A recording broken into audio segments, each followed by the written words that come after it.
Halo semuanya, aku Aya dari Marbelan. Hari ini aku akan ngajak kalian ngelihat Taman Proklamasi dan sambil ngobrol sama kalian tentang Taman Proklamasi. Jadinya itu, kenapa Taman Proklamasi itu dinamain Taman Proklamasi? Ya dari namanya aja, taman ini memiliki nilai sejarah yang penting karena merupakan tempat proklamasi kemerdekaan Indonesia pada tanggal 17 Agustus 1945. Tempat ini memiliki arti penting karena merupakan lokasi di mana proklamasi kemerdekaan Indonesia dideklarasikan pada tanggal 17 Agustus 1945 oleh Soekarno dan Muhammad Hatta. Peristiwa ini menandai dimulainya Revolusi Nasional Indonesia dan perjuangan Indonesia untuk meraih kemerdekaan dan penjajahan Belanda. Taman Proklamasi itu dari situ muter sampai balik ke sini. Selain nilai sejarahnya yang diambil dari Taman Proklamasi juga menjadi tempat rekreasi dan kegiatan sosial masyarakat di sekitar.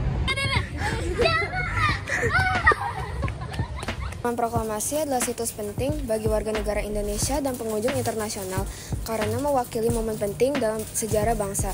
Ini adalah tempat di mana orang-orang dapat memberikan penghormatan kepada pengorbanan yang dilakukan oleh mereka yang berjuang untuk kemerdekaan Indonesia dan belajar tentang warisan budaya yang kaya di negara ini. Taman ini juga memiliki monumen yang besar yang dikenal sebagai Gedung Tata Negara. Ya kan? Monumennya besar.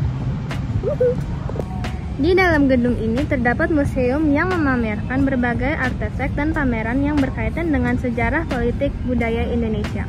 Kalau kita lebih dekat, ini lebih tinggi daripada aku.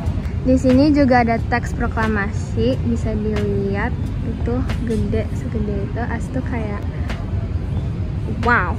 Taman Proklamasi menjadi salah satu destinasi wisata sejarah di Jakarta yang menarik untuk dikunjungi. Pengunjung dapat menikmati suasana taman yang hijau sambil mempelajari lebih lanjut tentang sejarah proklamasi kemerdekaan Indonesia. Pengunjung juga dapat belajar tentang sejarah politik dan kehidupan pribadi Pak Soekarno dan Hatta. Disinilah dibacakan proklamasi kemerdekaan Indonesia pada tanggal 17 Agustus 1945 dalam jam 10 pagi oleh Bung Karno dan Bung Hatta. Menurut aku Taman Proklamasi itu terjaga banget karena lihat ini. Taman Proklamasi itu terletak di Jalan Proklamasi Jakarta Pusat dan kalau nggak salah 1,8 hektar gedenya.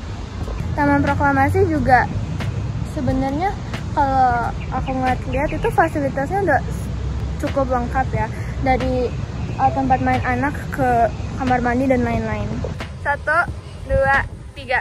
Bye.